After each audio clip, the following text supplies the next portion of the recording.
Hello, everyone. Thank you so much to this week's CCIR Student Research Spotlight. This week, we have Raymond Feng. Raymond Feng is from Cupertino, California. You go to Monta Vista High School. Currently, now are you on the 9th grade or the 10th grade? Yeah, 9th. You're still on the 9th grade. Well, you're one of the younger students in our spectrum. You may or may not know most of our students are in the last 2 years of their high school, so you're absolutely on the younger spectrum. But I was looking at on our system on our admissions teams review about you. So you actually scored very well in our internal interview when we were reviewing your application. And then the professor obviously admitted you into the program. And eventually, I believe you were placed into your first choice, which is Dr. Shadi's artificial intelligence in healthcare. Yes. Yeah, and you're one of the fall 2022 group, which just ended a while ago. So maybe tell us a little bit about yourself first. Yeah. First of all, thank you so much to Cambridge for inviting me onto this podcast. I'm really glad to be here. So, yeah, I found that like CCR was like really fun. I think the main reason why I joined CCR was because I wanted to like get some hands-on machine learning experience. At first, I didn't have much like machine learning experience, but through like Shadi's guidance, I learned a lot about it, including like neural networks and different types of machine learning. Yeah.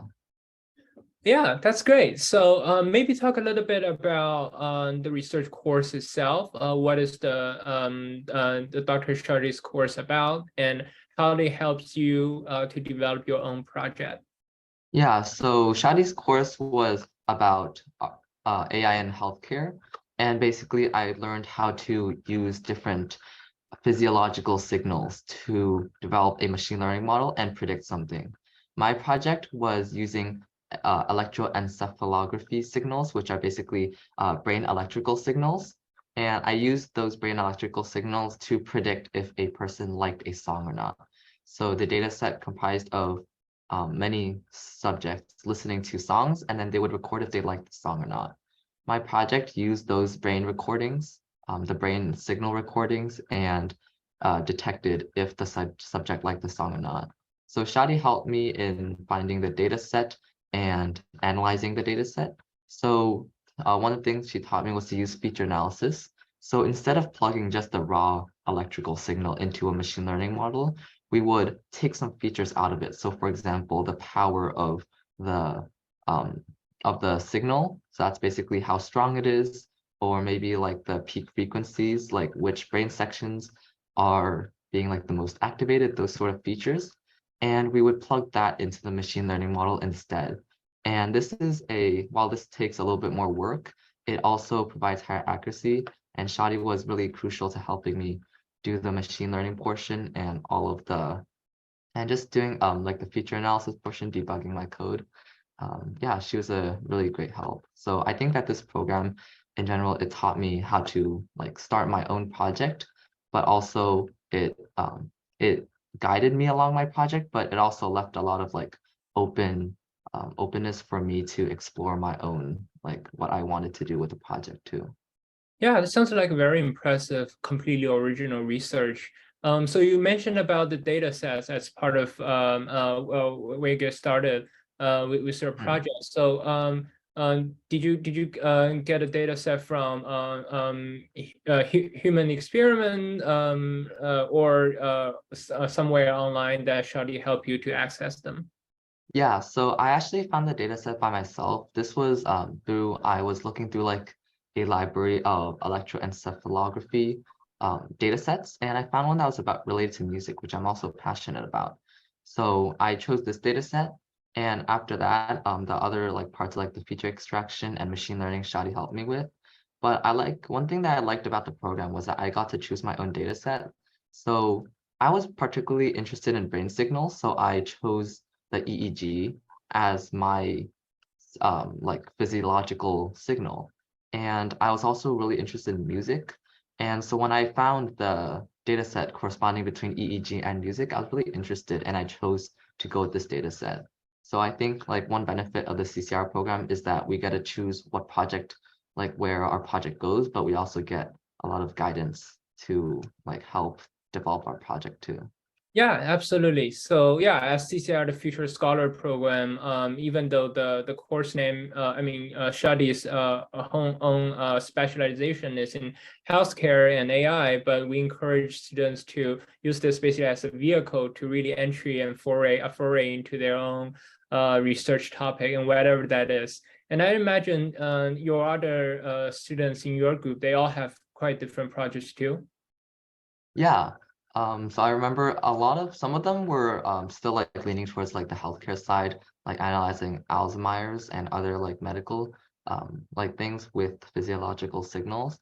And mine, I think I was really like I was one of like the more outliers, like less related to like healthcare, but I think that I still like fit into the group really well. Yeah, that's fantastic. Good to know.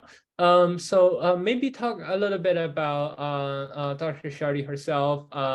She initially was with Oxford University, but now she also has taken a position as the lead AI specialist with Baker Hughes, very big corporation. So I imagine, I'm not sure if you mentioned this during the course, but she has both a lot of extensive experience in academic research, but also the industrial application as well. So do you, how's your general feeling with Dr. Shardy and her teaching? Yeah, I think that her teaching method was like quite successful. The way she went about her classes was sometimes she would have lectures on the topics, but then most of our lectures were actually like check-ins. So she would like take every single class, like maybe about like 10 to 15 minutes, and she'll check in with each one of us, work like independently with our projects. And then she'll like talk over like all of us and like what we needed to like achieve as a whole. I think this was really successful because like we got like individual learning, like we knew what we had to like specific action items we had to go finish, such as like, oh, maybe like finish writing 2 sections of your research paper or complete the machine learning portion by this date. And this was helpful because we knew what each of us had to do, while we also like knew like sort of what everyone else was doing, and we all were working essentially as like on the same pace and on the same track. So I think that was like one really great benefit of her teaching style. And it's also like really apparent that she had a lot of experience in the industry because a lot of the things that she taught us, she was really familiar with the code and with all the libraries that we used, which I thought was like really cool because that way she could like help us really well with our code. Yeah, absolutely. Maybe talk a little bit about your peers. How do you like the other students in your group and their research? Yeah, I thought that like a lot of the other students were also like similarly inspired and passionate about research as me. So I chose my project about music, while the other students chose it more about like healthcare and stuff. But I thought that overall we all like worked really well, and it was really like encouraging. Like everyone sort of like encouraged each other. I think like a lot of the students, they already had a lot of experience in research. And while I was mostly a beginner, however, I still felt like I still felt belonging in that group. So I really liked how like all the students, they're all passionate about artificial intelligence and research. And it's also really interesting seeing other people's work during the sessions so that we can sort of like compare it to our own and understand what else might we want to do and what are we like excelling in. Yeah, so during the program and when you're working on your own research, what do you feel like is the biggest challenge that you faced? Anything that's memorable you want to share? Yeah, I think the main thing is the feature extraction. So in my opinion, AI research in like healthcare consists of like a few steps. First of all, is like finding the data set. Then you have the feature extraction, which is like getting the features from the data set. And then machine learning, which is using those features to predict like some label.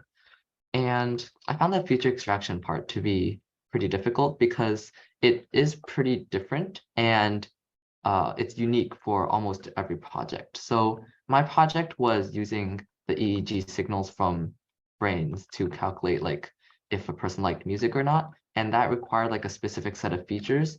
And it was since like all of these features are sort of like different for each project and we get to decide them on ourselves, then it's also somewhat difficult to find like information about it online. And I think this is also where Shadi helped a lot, where she helped me figure out how I could how like maybe like during feature extraction, she helped me like during the coding and stuff, because this stuff, it's somewhat difficult to find online, especially at the advanced stage. While machine learning, like a lot of people have already explored it, and at the basic level, machine learning is like pretty much like everyone already knows about it. However, with feature extraction, it's really helpful to have someone like a one-on-one mentor that knows exactly what you're facing. So in my experience, I think I found feature extraction very difficult, but like through the help of Shadi, we were able to like extract the features efficiently and accurately. Yeah, that's great. So other than your group meetings with Dr. Shadi, did you take advantage or schedule any one-on-one office hour with her, or how's your experience with the teaching assistant sessions? Yeah, so in my experience, we all attended the lectures and the TA sessions. I think that they're all very helpful. As for like outside tutoring sessions, while Shadi did offer them to like me, I didn't sign up for any of them because I think that like both like the 2 hours in the TA and the and the lecture sections was already like really good. However, we also have email support like at any time. We can email her for any questions, even after the course has completed. So if you want to like explore our project further, you can always ask her for support after the course. Yeah. So this is something at CCIR we greatly encourage students to do is after program support. So even after the program ends, we still encourage you to email or keep in touch with your professor, especially if you're thinking about publication. I don't know if that's something you have in your mind to maybe publish your research paper somewhere down the line. Yeah, this time I have a research paper almost completed on the EEG and music, and I'm hoping to get this published soon into different journals. I haven't completely finished the paper writing. I'm almost done with that part. So yeah, I'm really looking forward to submitting it to journals in the future. Yeah, that's a very good idea. And if you need help, you can always just email the academics team. They have a huge preparatory database, and they can basically give you some recommendations looking at your draft, and they can give you several options that they think are best suited for your and you have the biggest chances. And we usually recommend our students to submit to at least undergraduate level and reputable, of course, journals and conference and so on. And especially now the COVID is basically completely over. A lot of those conferences are in person now, and if you're invited and if you can make the travel plan work, it's a wonderful experience. Presenting your presentation at those conferences, and all the other presenters are either undergrad or even graduate students or even professors from other universities, and it's just a wonderful experience if that's something you could achieve and by working with our academics team once you have a very good draft that you feel comfortable in submitting. So last few questions about for really our future applicants to CCIR. So maybe circling back to how do you really first know about the CCIR program? How did you come across this? Yeah, I believe learning about the CCIR program was from a friend of my mom. So I was at the beginning of 9th grade. I was interested in research, but I didn't really know how to do it because research is really open-ended and it's really about like ourselves to drive the research. So I wanted to find some program that would guide me along the research first before I really started tackling it on by myself. So I believe my mom reached out to some of her friends, and one of them recommended CCR, which I I learned about CCR, and I thought that it was like a really good research program because we were going to be guided by like trained professionals in the areas that we're interested in. So that's how I learned about CCR. Yeah. Yeah, so now the program is over. What would you think would be and also when you first know about CCR, what was the thing that attracts you the most? And now the program is over, do you feel like it's the same thing that you think CCR is most beneficial to you? Is it like the freedom in choosing your own topic, or it's like the faculty that you could reach out to, or just the structure itself, or something else? Yeah. So I think the one thing that stood out to me about CCR, well, there were two things. I think it was mainly that we would be working with like really qualified mentors, and I was I really wanted to like work with some people from like really good universities, and I was sure that they would be able to guide my project well, and that's one of the things. However, the other aspect that led me to CCR was also that they had like really specialized courses. So while most research programs had like AI or computer science listed as a course, CCR was more specific. So that shows that we're like CCR is more like focused because we have like courses on like AI and healthcare. And yeah, I think that the experience with the main thing that I thought that CCR was good with was that we had a lot of freedom. So I think it was the freedom that particularly was unique about the CCR program because I was able to explore what I wanted with my research while also being able to like communicate well with the mentor because the mentor was actually like Shadi was really knowledgeable about different aspects of machine learning and just different applications of machine learning. So even though I chose to pursue music in my project, she was still able to like help me really well with my project. Okay, yeah, it's really good to know. So you are part of the fall program, and that means the program actually runs through your academics year. You're also going to school, and I'm sure you have a lot of other activities as well. So was time management ever an issue for you? Um, Sort of, but not a lot. The main issue for me was like the time zones because I think the CCR programs, while it is hosted like internationally between international students, so I think that while the CCR has like a great scheduling team, the times during the day were not like completely optimal because some of the class times were at like 11 p.m. Although I think that like they were all manageable.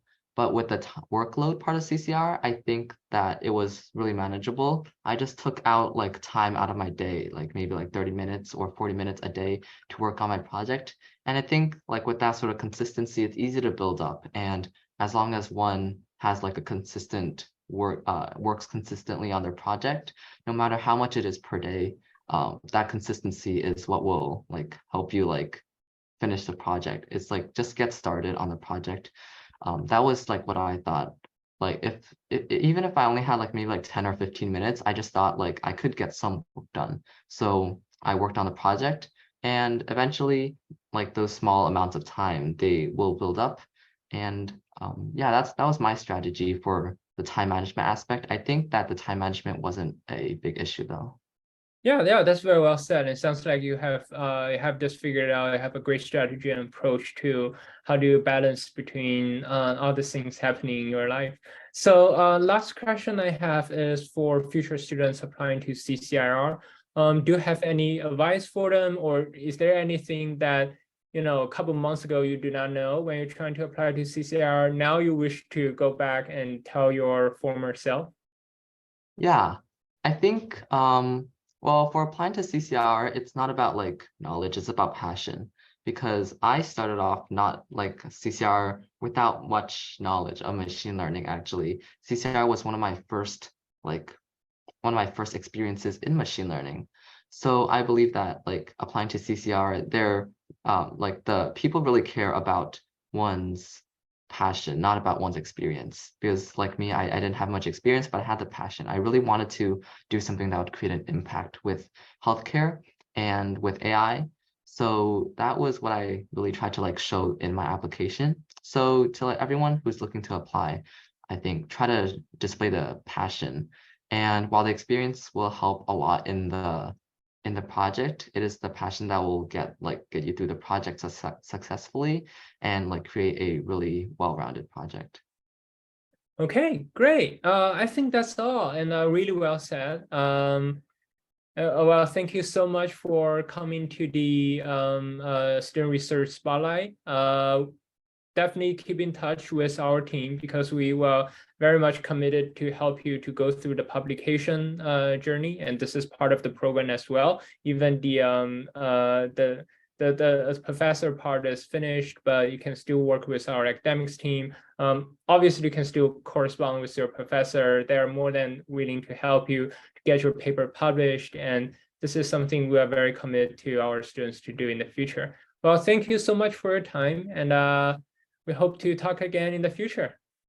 Yeah, thank you so much. I'm like really happy to have this honor. It's like a great privilege for me to be here, and thank you so much for the interview. Yeah, absolutely. All right. Thank you. Bye. Thank you.